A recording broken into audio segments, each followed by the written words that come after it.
नमस्कार विद्यार्थियों, घर पर हो, सुरक्षित हो। तो हमारे लेक्चर्स 4 हो गए।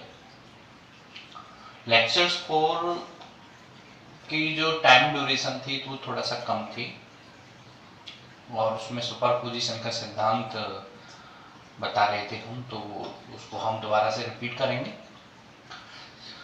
साथ में ही एक न्यूमेरिकल्स, एक बच्चे का फोन आया, उस बच्चों के सुझाव के अनुसार एक न्यूमेरिकल्स को रिपीट करना था। तो सबसे पहले हम उस न्यूमेरिकल्स को बता देते हैं कि दो चार्ज थे, कैपिटल क्यू और कैपिटल क्यू। इनके जो बीच की डिस्टेंस थी वो थी कैपिटल आर। इसमें हमने एक मध्य में हमने एक क्यू चार्ज रख दिया। तो मध्य में जब हमने क्यू चार्ज रख दिया तो इस क्यू का मान कितना होगा और इसकी क्या प्रकृति होगी, जिससे कि निकाय किस में रहे, संतुलन में रहे। ये टॉपिक था। निकाय के संतुलन के लिए स्थिति यह है कि अगर मैंने ये ए मान लिया, ये पेन V और ये C, ए के द्वारा लगने वाला B पर प्रतिकर्षण बल, ये शर्त है। प्रतिकर्षण बल, ए के द्वारा बी पे लगने वाला प्रतिकर्षण बल और बी आवेश पर इस क्यू आवेश के द्वारा लगने वाला आकर्षण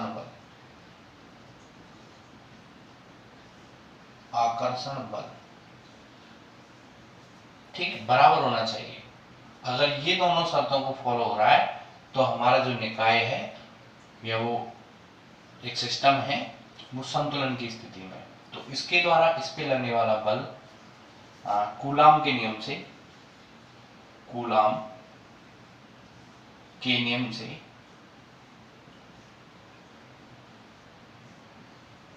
कितना होगा, F बी ए के द्वारा बी पे लगने वाला बल के कैपिटल क्यू अपॉन इन दोनों के बीच की दूरी r square. Question number first. इसी प्रकार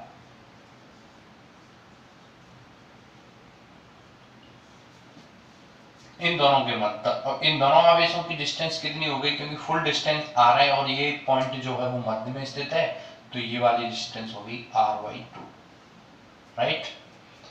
तो क्या आएगा, F BC के द्वारा B पे लगने वाला आकर्षण बल बराबर K capital Q small q upon r/2।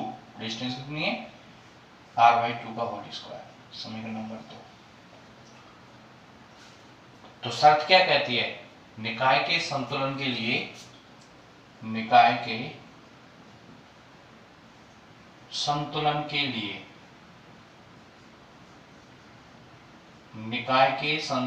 लिए FBA बराबर होना चाहिए FBC,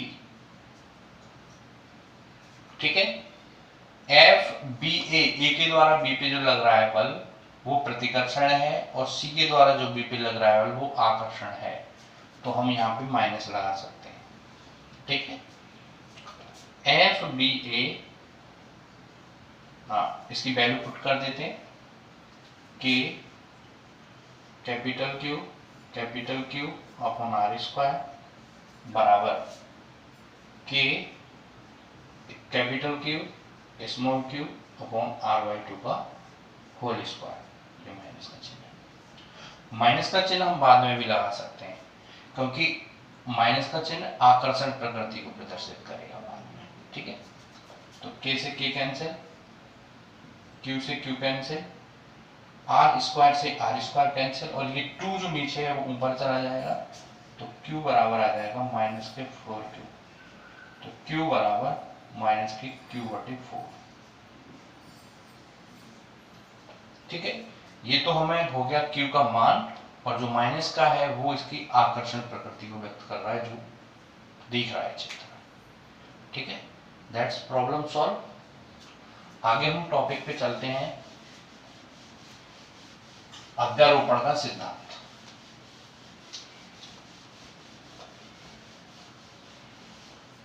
मोस्ट टॉपिक्स है अध्यारोपण का सिद्धांत।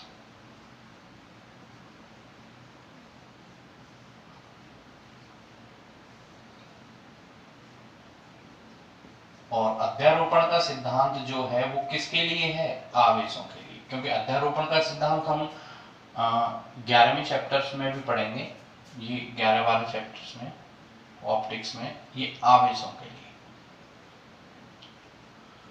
अध्यारोपण का सिद्धांत कहां लागू होता है?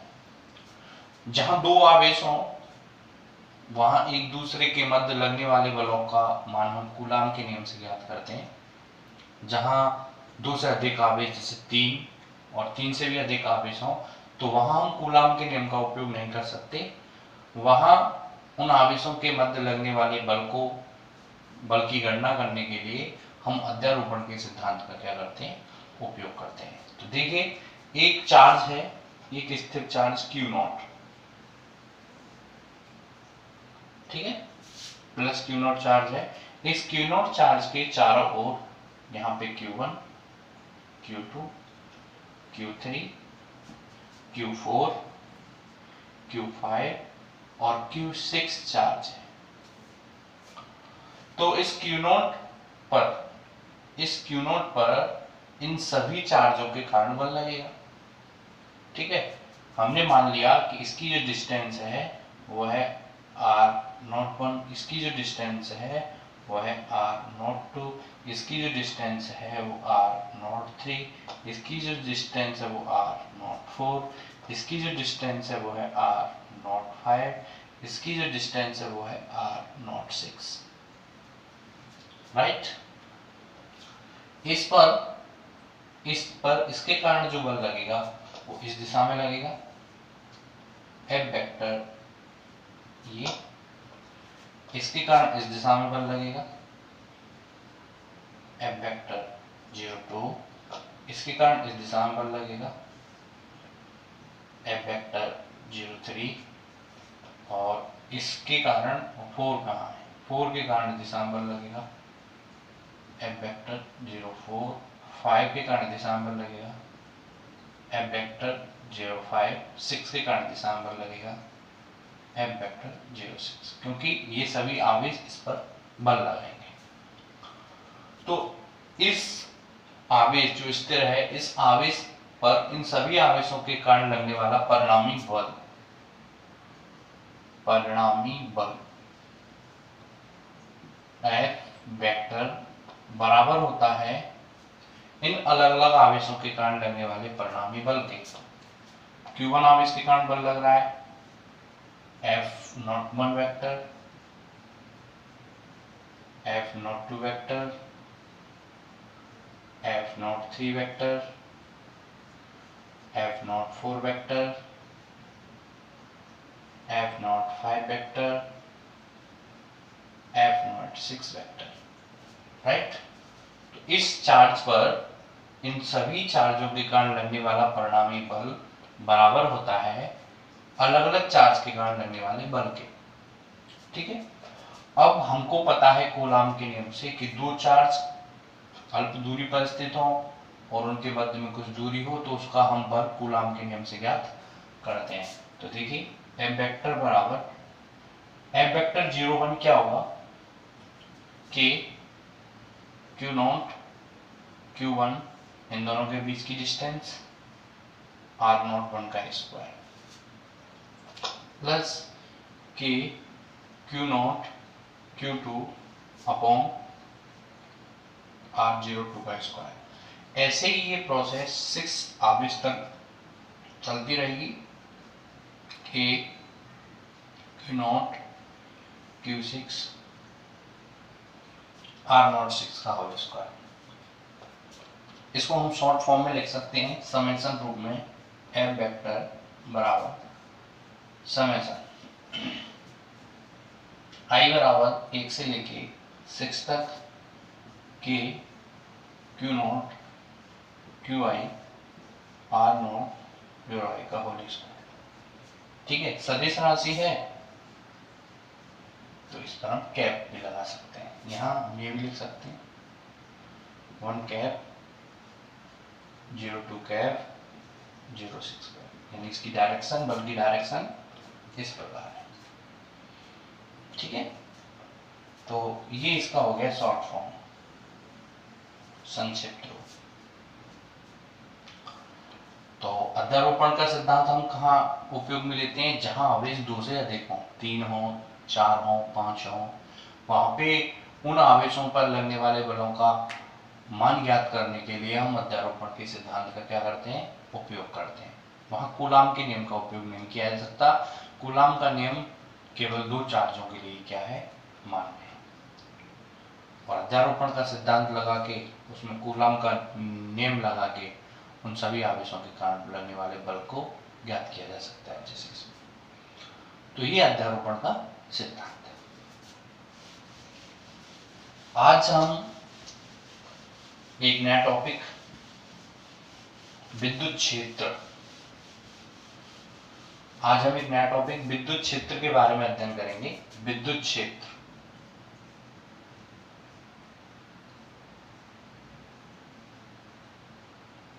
क्या होता है? विद्युत क्षेत्र एक लाइन में अगर इसकी सिंपल सी परिभाषा देनी हो तो किसी, नोट भी कर सकते हो, किसी आवेश के चारों ओर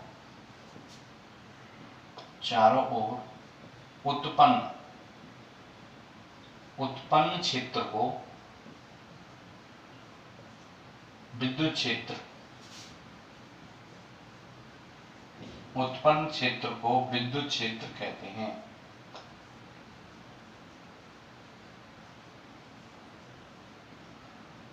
ठीक है, एक लाइन में अगर इसकी परिभाषा, बहुत सिंपल परिभाषा है, किसी आवेश के चारों ओर उत्पन्न क्षेत्र को विद्युत क्षेत्र कहते हैं। ठीक है, अब हमें कैसे पता लगे कि यहाँ पे विद्युत क्षेत्र है या नहीं है? तो इसका हम आइडेंटिफाई कर देते हैं। जैसे Q है, ये Q आवेश है, तो किसी आवेश के इसके चारों ओर एक क्षेत्र उत्पन्न हो जाएगा।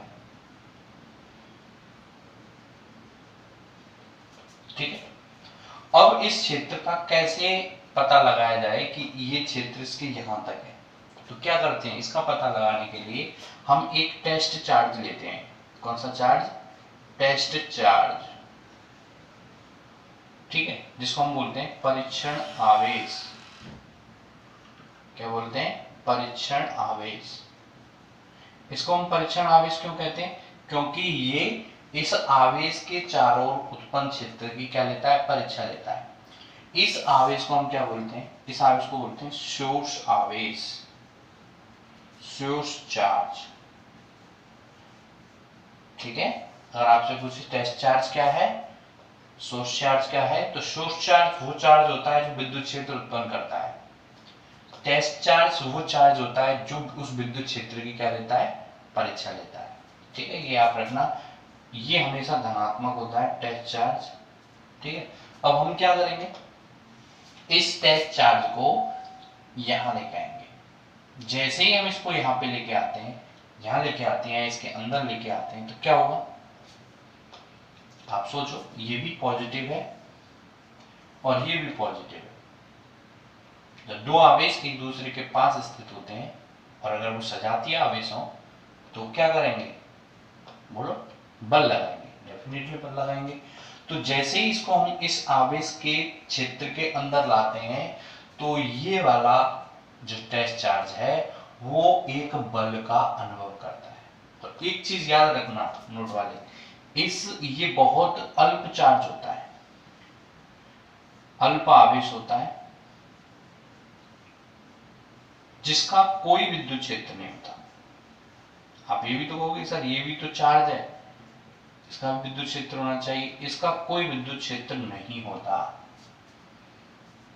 ठीक है, ये चीज आपको याद रखनी पड़ेगी, क्योंकि इसका भी चार्ज है इसका भी, तो ये केवल हमने एक बहुत स्मॉल क्वांटिटी वाला चार्ज लिया है जिसका कोई विद्युत क्षेत्र नहीं है। जब हम स्मॉल क्वांटिटी वाला कोई चार्ज लेते हैं तो उसकी जो प्रॉपर्टीज होती है उसको हम नेगलेक्ट कर देते हैं, ठीक है। तो टेस्ट चार्ज जो होता है, जब टेस्ट चार्ज को इस चार्ज के फील्ड में लाएंगे तो ये टेस्ट चार्ज क्या करेगा, एक फोर्स एक्सपीरियंस करेगा, और इससे पता लगता है कि फोर्स एक्सपीरियंस कर रहा है, तो इससे क्या पता चलता है कि इसके चारों ओर एक क्षेत्र है। इस क्षेत्र को हम क्या कह देते हैं, विद्युत क्षेत्र कह देते हैं। ये दूसरी परिभाषा है इसकी, ठीक है। दोबारा से सुन लीजिए, एक तो एक सिंपल परिभाषा है कि किसी आवेश के चारों ओर उत्पन्न क्षेत्र को विद्युत क्षेत्र कहते हैं, या एक इसकी आइडेंटिफिकल परिभाषा है कि जब किसी आवेश के चारों उत्पन्न क्षेत्र के अंदर जब हम किसी टेस्ट चार्ज को लाते हैं और वो टेस्ट चार्ज क्या अनुभव करे, बल अनुभव करे, तो हम कह देंगे कि वो क्षेत्र क्या है, विद्युत क्षेत्र है, ठीक है। अगर हम किसी टेस्ट चार्ज को किसी क्षेत्र में लाते हैं और वहां वो बल अनुभव नहीं करता, तो हम ये कह सकते हैं कि वहां पर कोई स्रोत आवेश नहीं है। दैट इज कॉल्ड, ये भी आइडेंटिफाई है कि अगर हम इस टेस्ट चार्ज को यहाँ लाए और ये कोई बल अनुभव नहीं कर रहा है तो आप कहोगे कि यहाँ स्रोत आवेश स्थिति नहीं है। अगर स्रोत आवेश स्थित होता तो वो इलेक्ट्रिक फील्ड उत्पन्न करता, और इलेक्ट्रिक फील्ड उत्पन्न करता तो इस टेस्ट चार्ज पर फोर्स लगता। फोर्स नहीं लग रहा है तो आप कह सकते हो कि सोर्स चार्ज यहाँ पे नहीं है। इसके बारे में और कुछ भी जान लेते हैं। जो विद्युत क्षेत्र होता है वो एक सदिश राशि होती है।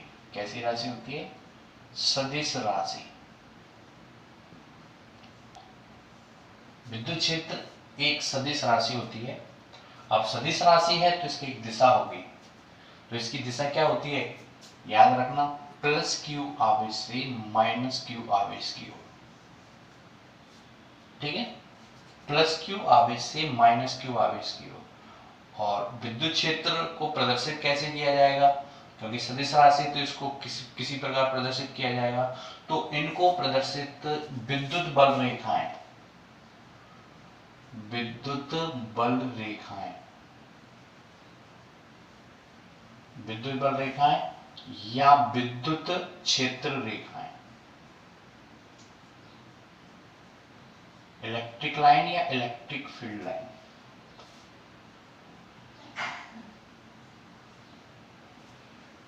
आपसे पूछे विद्युत क्षेत्र को, विद्युत क्षेत्र एक सदिश राशि है, इसको विद्युत बल रेखाओं से प्रदर्शित किया जाता है। सदिश राशि है तो इसकी डायरेक्शन क्या होती है, प्लस क्यू से माइनस क्यू की ओर। कभी कभी हम विद्युत क्षेत्र के स्थान पर एक अलग क्वांटिटी और आती है, विद्युत क्षेत्र की तीव्रता, इंटेंसिटी ऑफ इलेक्ट्रिक फील्ड, तो वो भी विद्युत क्षेत्र की तरह ही भांति व्यवहार करती है। अब हम कहते हैं कि जब इस चार्ज को हम इसके अंदर लाए तो एक बल अनुभव होता है, तो कितना बल अनुभव होता है वो आपको याद रखना पड़ेगा। वो बल होता है F वेक्टर बराबर Q नॉट E वेक्टर। अब F वेक्टर भी सदिश राशि है, E वेक्टर जो विद्युत क्षेत्र है, ठीक है, इलेक्ट्रिक फील्ड है, इसलिए इसको E वेक्टर से प्रदर्शित किया है। दोनों सदिश राशि हैं। तो अब E की जो डायरेक्शन होगी वो डायरेक्शन क्या होगी, जो इस आवेश पर बल लग रहा है। अगर हम इस Q नॉट चार्ज को यहां ला रहे हैं, ये भी प्लस है, ये भी प्लस है, ये इसको रिफ्लेक्ट करेगा, प्रतिकर्षित करेगा, तो इस पर बल कहां लग रहा है, बाहर की ओर। तो बल बाहर की ओर लग रहा है तो विद्युत क्षेत्र की दिशा भी कहां होगी, बाहर की ओर। वो भी हम समझेंगे ऐसे। अगर यहां पे हम माइनस रख देते, ये माइनस, ये प्लस, इसको लाते, अब ये वाला चार्ज इसको अपनी ओर क्या करता, आकर्षित करता, तो इलेक्ट्रिक फील्ड की लाइन कहां होती, माइनस आवेश की। That's clear. तो इलेक्ट्रिक फील्ड जो है उसकी दिशा क्या होती है, टेस्ट चार्ज पर लगने वाले बल की दिशा में, ऐसे भी बोल सकते हैं। लास्ट में जब परिणाम स्वरूप हम बात करेंगे तो प्लस क्यू से माइनस क्यू की ओर, यानी प्लस क्यू से दूर और माइनस क्यू की ओर, ये भी बोल सकते हैं। प्लस क्यू की ओर और minus Q, sorry plus Q से दूर, प्लस क्यू से दूर और माइनस क्यू की ओर, ये दिशा होती है। अगर कहीं पे प्लस चार्ज है रखा हुआ है तो आपसे बोले प्लस चार्ज है, इलेक्ट्रिक फील्ड की डायरेक्शन क्या होगी, तो आप ऐसे बना सकते हो।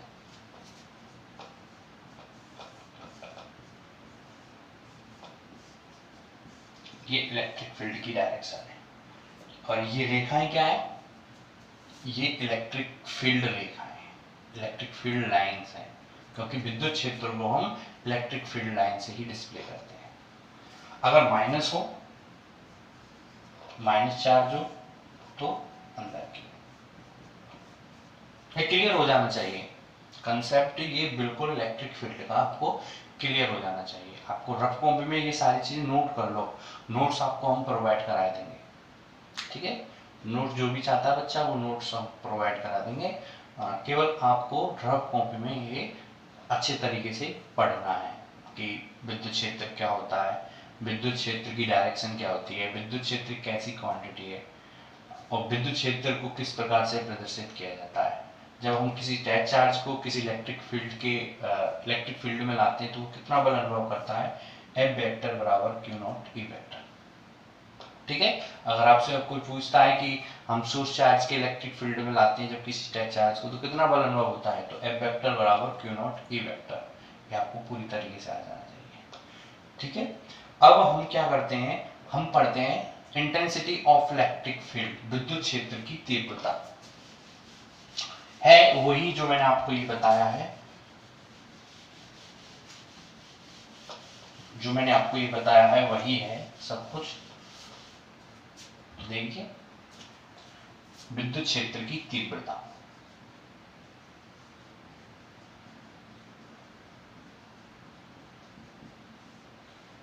ठीक है।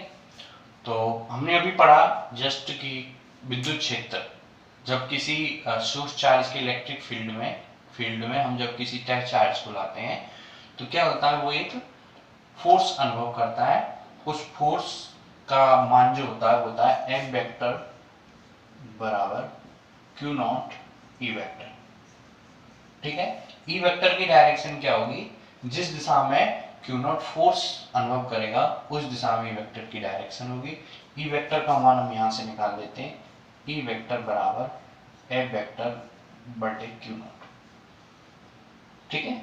तो ये आपकी विद्युत क्षेत्र की तीव्रता का क्या हो गया, फॉर्मूला हो गया।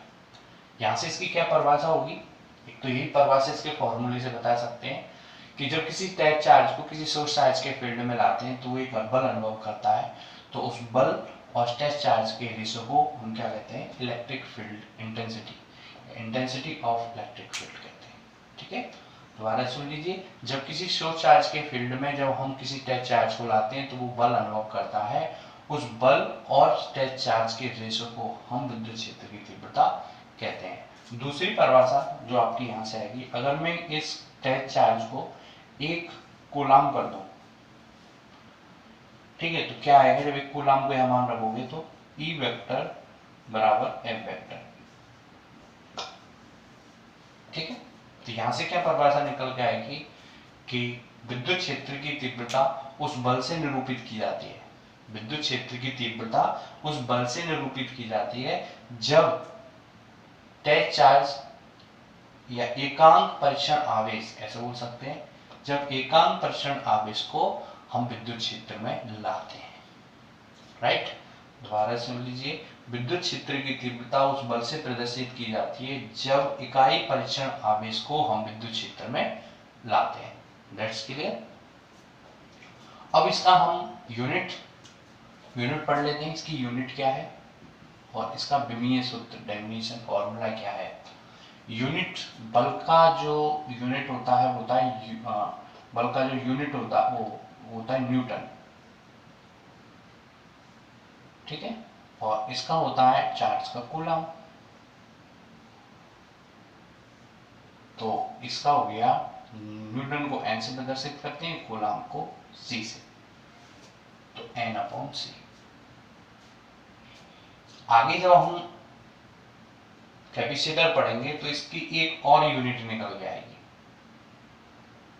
कैपेसिटर पढ़ेंगे तो इसकी एक और यूनिट निकल के आएगी, वो बाद में हम बता देंगे आपको। पहले यही आप यूनिट याद कर लो, न्यूटन बटे कूलम। इसका विमीय सूत्र देख लेते हैं, क्या होता है विमीय सूत्र इसका। तो विमीय सूत्र हमने 11th क्लास में पढ़े हैं, उसी के अकॉर्डिंग हम विमीय सूत्र निकालते हैं इसका। बल बटे आवेश, बल को जब हम तोड़ते हैं तो वो होता है द्रव्यमान इनटू त्वरण,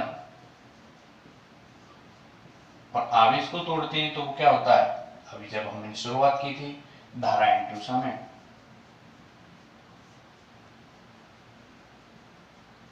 तो इनको फॉर्मूले में तोड़ते हुए हमें कहां तक लेके आना है, जब तक कि हम एसआई यूनिट में नहीं पहुंच जाए। 7 एसआई यूनिट होती है, द्रव्यमान है एसआई यूनिट, धारा है, समय है, त्वरण नहीं है। त्वरण को तोड़ दो, 11th क्लास में पढ़ा है हमने। द्रव्यमान ये होता है विस्थापन बटे समय का होल स्क्वायर बटे धारा इंटू समय, राइट।